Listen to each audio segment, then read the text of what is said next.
Hello， 大家好，这里是好玩长姿势的 DIY 汽车养护节目《撸车师兄》。大家现在听到的这个声音，就是我这辆车仪表台的内饰板的一个声音，是不是非常的难听？其实无论你买的是二手车还是新车，那么在经过一定年限之后，你的内饰难免就会出现这种难听的异响，特别是在经过颠簸路段和砂石路的时候。所以我们今天就来聊一聊如何自己动手轻松的彻底搞定这种内饰异响。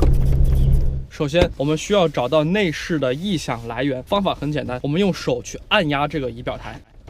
然后找到有一些松旷的地方，比如这个地方就是刚刚那个异响的来源，那么就说明这个地方出现了问题。因为异响的原因就是这些内饰板长期在高温的暴晒之下，出现了一些小的塑料的形变，这些形变会导致这些塑料之间互相产生摩擦，而形成噪音。那么要消除这种噪音，最彻底的方法就是不要内饰板。当然这是开玩笑的，最彻底的方式是在这些内饰板的间隙之间贴上消音胶带。所以要根治这些异响，第一步就是要拆掉你的仪表台。首先我们要拆掉这个座位下面这个挡板的2个螺丝，然后就可以拿掉这整个挡板了。然后是内侧护板的2颗螺丝，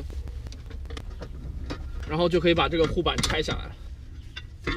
然后我们再解开这个方向盘的防尘罩，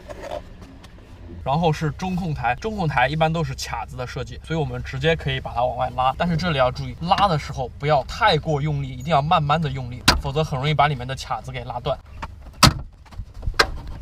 1个月后，双方继续结算，借款本息共计为9。OK， 这样就拆下了中控台。然后我们需要拆掉中控台里面连接整个仪表台内饰板的4颗螺丝，然后把方向盘降下来，就可以拿掉整个仪表台的上层。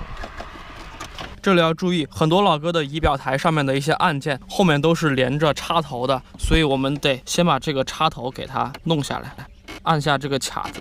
然后就可以把这个插头拔下来。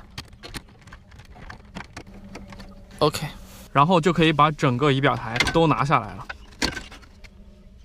第二步，清洁你的仪表台内侧，因为我们待会儿需要把消音条贴在这些仪表台的缝隙之间，所以我们现在需要提前把它们全部都清理干净。第3步，贴消音胶带。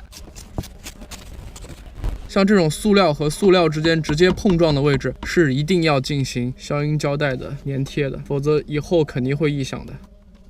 最好是上下都贴一块，下面贴一块，然后上面再贴一块。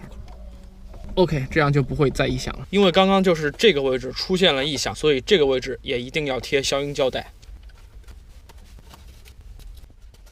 因为这个仪表台的这个外壳这里这些部位，待会儿也会和那个仪表台的里面的那个塑料相互摩擦，所以最好是提前在这里也贴上一些消音胶带。但是为了更好的帮助它去粘住这个胶带，我们可以先提前在上面抹一些助粘剂，这个东西就可以加大胶带的粘度，就不会让它那么容易脱落。因为这个地方毕竟是暴露在外面的，所以最好还是加一些助粘剂比较好。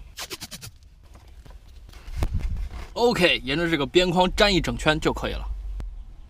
我们在贴好所有的消音胶带之后，就可以再把这个内饰板给它安装回来了。但是记得在上螺丝之前，我们先要把刚刚拆掉的这后面这些开关的这些线束的插头全部给它插好。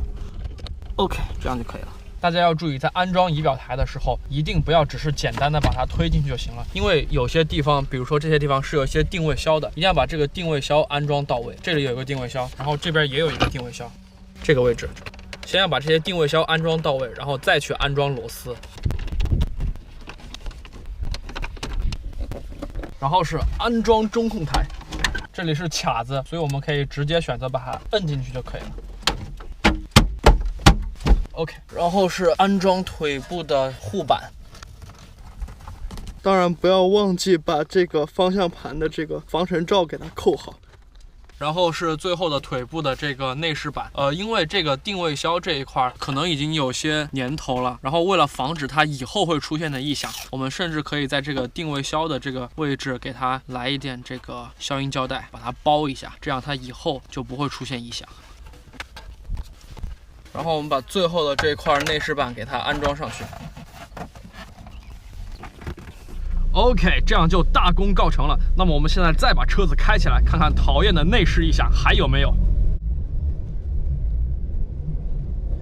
非常棒，无论我开多快，这个异响再也没有出现过。所以，如果你的车也有同样的内饰异响，那么不妨用刚才的方法自己试着清除一下。如果这个视频能够帮助你在开车的时候不被仪表台叽叽喳喳的异响搞得心烦意乱，那么请把它分享给你的朋友。如果你想要获得更多自己动手保养汽车知识，请搜索关注撸车师兄，每周3更新。我们下周再见，拜拜。